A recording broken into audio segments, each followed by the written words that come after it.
Assalamualaikum warahmatullahi wabarakatuh. Halo pemirsa, bagaimana kabar Anda? Bertemu kembali bersama saya Anissa Karisma.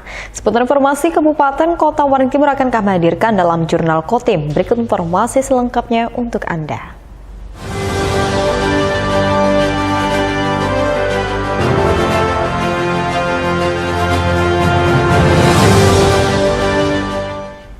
Pemirsa, setelah cukup lama Kabupaten Kota Waring Timur tidak diguyur hujan, kebakaran lahan mulai terjadi. Minggu 1 Januari tahun 2023, kebun sawit milik warga, yaitu di Jalan Jenderal Sudirman, Kecamatan Telawang, terbakar dengan luasan mencapai 2 hektar. Jalan Jenderal Sudirman. Keringnya lahan akibat cukup lama tidak diguyur hujan membuat sebuah lahan kebun sawit milik warga Minggu siang terbakar. Peristiwa kebakaran lahan dengan api yang besar sempat direkam oleh warga. Mendapat informasi tersebut, petugas dari Dinas Pemadam Kebakaran dan Penyelamatan Kota Waringin Timur dibantu petugas BPBD dan Manggala Agni setempat mendatangi lokasi untuk melakukan pemadaman. Karena kebakaran terjadi di lahan gambut, membuat petugas sedikit kesulitan melakukan pemadaman.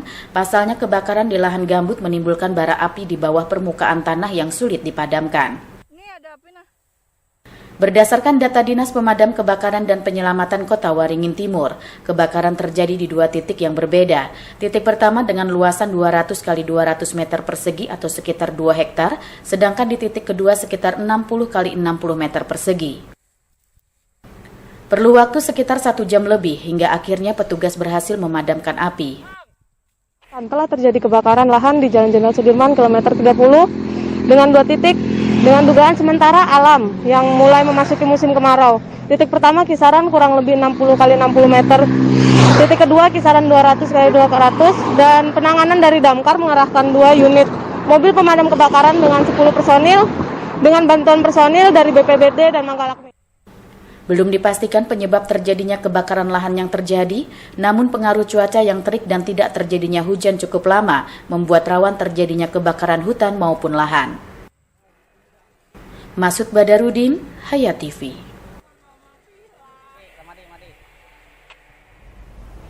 Dalam memberikan pelayanan kepada masyarakat, Dinas Pemadam Kebakaran dan Penyelamatan Kota Waringin Timur masih mengalami kekurangan banyak personel. Meski begitu pemirsa, pelayanan yang prima dan optimal tentunya akan tetap diberikan kepada masyarakat. Saat ini Dinas Pemadam Kebakaran dan Penyelamatan atau Damkarmat Kota Waringin Timur memiliki sebanyak 133 personil. Terdiri dari 26 orang bagian sekretariat, CPNS 30 orang, dan satuan tugas sebanyak 77 orang yang merupakan para tenaga kontrak. Jumlah tersebut dinilai masih jauh dari kebutuhan yang ada dalam memberikan pelayanan yang maksimal kepada masyarakat. Kepala Dinas Damkarmat Kota Waringin Timur menjelaskan, pihaknya telah membentuk 4 sektor Damkarmat di Kecamatan Parenggean, Cempaka Hulu, Mentaya Hilir Utara, dan Telawang. Namun setiap sektor yang idealnya diisi oleh 1 regu atau sebanyak 10 orang, saat ini hanya diisi 2 hingga 3 orang saja secara bergantian. Hawianan menginginkan pelayanan yang diberikan Damkarmat Kota Waringin Timur dapat merata, baik di dalam kota Sampit maupun di wilayah kecamatan. Di samping itu, wacana penghapusan tenaga kontrak oleh pemerintah pusat juga menjadi kekhawatiran Damkarmat, sebab dalam penerimaan P3K tahun 2023, Damkarmat Kota Waringin Timur hanya mendapat kuota 25 formasi saja. Yang kami punya sekarang itu dari sekretariat kalau nggak salah 26 orang ya. Kemudian yang pegawainya, kemudian untuk satgasnya dari Tekon itu 77 dan ini ada CPNS 30, 133 personilnya. Idealnya sebenarnya ini kan kita sudah membentuk untuk memberikan pelayanan yang baik, mengejar respon time dan sebagainya. Kita udah bentuk ada di 4 sektor. Jadi itu idealnya kan paling tidak kan personilnya 10, 1 regu. Nah itu idealnya, tapi ya kita sekarang ini masih belum mampu. Jadi pakai perusahaan 3 orang, 2 orang yang tetap masing-masing sektor itu untuk memenuhi kebutuhan itu. Tapi keinginan ke depan, saya sebenarnya idealnya itu apa yang kita berikan pelayanan di kabupaten, di kota Sampit, itu tidak beda dengan pelayanan yang di sektor. Karena hak masyarakat itu sama, Kabupaten Kota Waringin Timur ini seluruhnya. Hawianan berharap adanya kebijakan pemerintah Kabupaten Kota Waringin Timur dalam mengakomodir kebutuhan kekurangan personel Damkarmat, apalagi tugas Damkarmat cukup berat dan berkaitan dengan keselamatan manusia. Meski dihadapkan dengan kekurangan personil, Damkarmat Kota Waringin Timur bertekad untuk terus bisa memberikan pelayanan dan prima dan optimal kepada masyarakat. Masud Badarudin, Hayat TV. Tak hanya itu pemirsa, terowongan Nur Mentaya Kabupaten Kota Waringin Timur tidak hanya sekedar menjadi penerangan di Jalan Cilikriwut Sampit. Keberadaannya seolah turut ikut menerangi masa depan geliat perekonomian masyarakat di sekitar lokasi. Sejak penyalaan perdana penerangan jalan umum yang diberi nama Terowongan Nur Mentaya pada Sabtu 10 Desember kemarin, kondisi Jalan Cilikriwut Sampit sudah sangat berbeda. Jalan yang sebelumnya gelap dan sepi kini berubah terang benderang serta ramai. Seperti pada Minggu 1 Januari malam, banyaknya kendaraan melintas padati arus lalu lintas di Terowongan Nur Mentaya. Warga yang nongkrong di sisi kiri dan kanan jalan juga penuhi kawasan yang saat ini menjadi objek wisata baru kota Sampit tersebut. Kondisi ini tentunya membuka peluang usaha baru bagi perekonomian masyarakat. Sejak kurang lebih 2 pekan terakhir, mulai menjamur dan semakin banyak pedagang yang berjualan di kawasan Terowongan Nur Mentaya. Dagangan yang dijual umumnya berupa kuliner, mulai dari jajanan ringan hingga makanan berat, yang memang cocok disantap pengunjung sambil menikmati keindahan ikon baru kota Sampit Terowongan Nur Mentaya.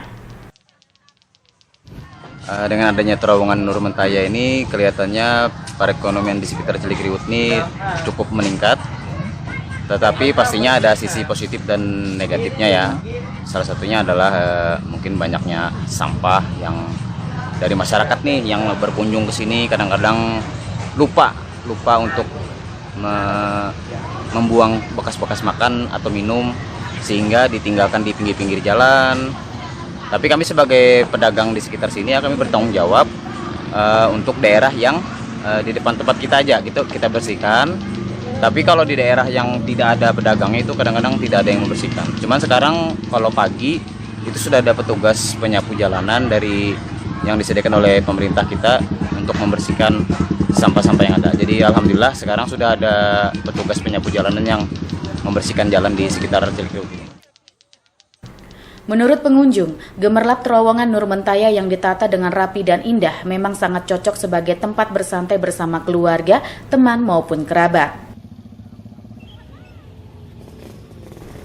Ditambah lagi banyaknya pedagang yang berjualan dengan beragam menu makanan atau minuman yang dijual, menambah suasana nongkrong di Terowongan Nur Mentaya semakin nyaman.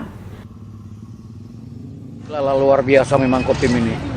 Jadi sudah di mana ada terowongan yang cukup bagus, tempat orang berkumpul, melepaskan istirahat mereka. Selanjutnya juga menjadi barometer dari 14 kabupaten satu kota di Kalimantan Tengah ini. Kalau menurut saya kan saya biasakan ke Korea Selatan ya.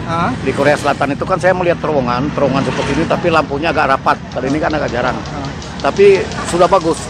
Karena di sana kan lampunya warna-warni. Kalau di sini kan cukup satu gini ya, tapi bagus juga kelihatan. Jadi dengan adanya seperti ini hampir menyamai di Korea Selatan itu. Jadi memang layak lah untuk tempat berkumpul ya, anak-anak muda juga keluarga. Seperti ini kan orang tua saya ini kan dari Tanjung Kirangau. Jadi saya bawa turun untuk tahun baru di sini sekaligus dengan melihat terowongan ini. Jadi semangat adalah istilahnya dengan keadaan terowongan ini. Lampu yang meganya seperti ini memang membuat masyarakat Kotim lebih maju lagi. Hanya saja, keramaian kawasan Terowongan Nur Mentaya kerap menyisakan sampah berserakan. Selain dihimbau untuk menjaga kebersihan, pedagang maupun pengunjung juga diminta bersama-sama menjaga Terowongan Nur Mentaya karena fasilitas umum itu merupakan milik bersama. Masud Badarudin, Hayat TV.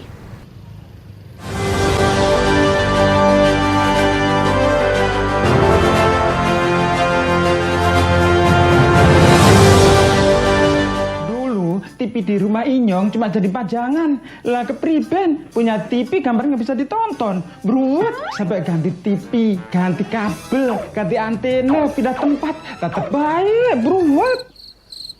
Maring sekarang, sejak Inyong pakai TV digital, di rumah Inyong jadi rame terus. Gambar TV nggak semutan, suara jernih, celing. Pasangnya gampang, nggak pakai ribet. Ayo pakai TV digital aja, kelalen, pasti celing.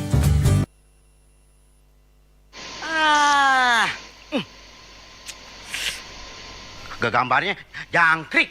Yah, TV-nya masih analog ya? Ganti dong ke digital. Digital? Ya, digital. Tinggal install set-top box, gambar tajam, channel banyak, tanpa iuran bulanan. Hey, gimana? Bagus kan? Gambarnya jangkrik. Hah?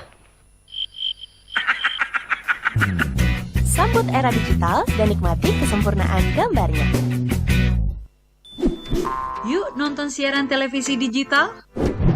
Bagaimana ya cara menangkap siaran televisi digital? Pertama, pastikan di daerah Anda sudah ada sinyal siaran televisi digital. Kedua, gunakan antena UHF di dalam atau di luar rumah Anda. Ketiga, pastikan televisi Anda sudah dilengkapi penerima siaran digital DVB T2.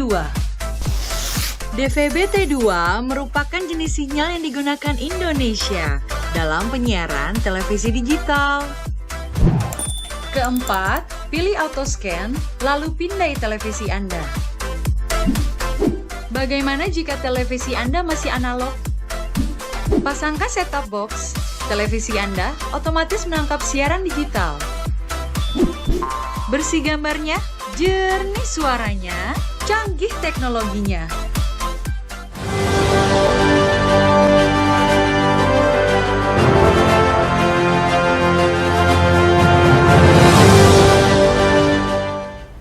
Sementara itu pemirsa, Kodim 1015 Sampit yang kini membawahi dua wilayah, yakni Kabupaten Kota Waring Timur dan Kabupaten Seruyan bertekad untuk terus mendukung dan membantu pemerintah daerah dalam berbagai bidang demi meningkatkan kesejahteraan masyarakat. Sepanjang tahun 2022, telah banyak program kegiatan yang dilaksanakan Kodim 1015 Sampit, terutama dalam menegakkan kedaulatan negara, serta mempertahankan keutuhan wilayah negara kesatuan Republik Indonesia. Di samping itu, banyak juga program-program kegiatan dilaksanakan Kodim 1015 Sampit yang memiliki manfaat dan dapat dirasakan langsung oleh masyarakat. Komandan Kodim 1015 Sampit, Letnan Kolonel Infantri Abdul Hamid menjelaskan, beberapa program yang telah dilaksanakan di tahun 2022 diantaranya Karya Bakti, Tentara Manunggal Membangun Desa, Menangani Stunting, serta Babinsa Masuk Dapur dan Bedah Rumah. Termasuk pula membantu aparat kepolisian setempat dalam menciptakan keamanan wilayah. Abdul Hamid bertekad, ke depan pihaknya akan memperbanyak kegiatan-kegiatan bermanfaat bagi masyarakat, hal itu guna membantu dan mensukseskan program-program pemerintah daerah di berbagai bidang, dalam upaya meningkatkan kesejahteraan masyarakat. Tahun 2022 ini kita sudah melaksanakan beberapa macam kegiatan, ya, mulai dari kita melakukan Karya Bakti, PMMD, mengatasi stunting, termasuk juga program unggulan Bapak Kasat, Babinsa Masuk Dapur, ya, bedah rumah dan sebagainya. Mudah-mudahan apa yang sudah kita kerjakan selama 2022 ini membawa manfaat untuk masyarakat, khususnya masyarakat Kota Waringin Timur, masyarakat Seruyan maupun kemarin masyarakat Katingan. Meskipun Katingan kemarin sebulan yang lalu sudah resmi lepas dari Kodim 1015 sampai harapan saya di tahun 2023 ini makin banyak lagi kegiatan-kegiatan kita, program-program kita yang menyentuh ke masyarakat. Intinya kita membantu pemerintah daerah dalam rangka untuk meningkatkan kesejahteraan masyarakat. Selain dari tugas pokok kita memang mempersiapkan ruang alat kondisi juang yang tangguh dalam rangka pertahanan negara. Abdul Hamid berharap berbagai program kegiatan yang telah dilakukan Kodim 1015 Sampit hingga saat ini membawa manfaat bagi masyarakat di wilayah Kota Waringin Timur, Seruyan, serta Kabupaten Katingan yang saat ini telah memiliki Kodim sendiri, yakni Kodim 1019 Katingan. Masud Badarudin, Hayat TV.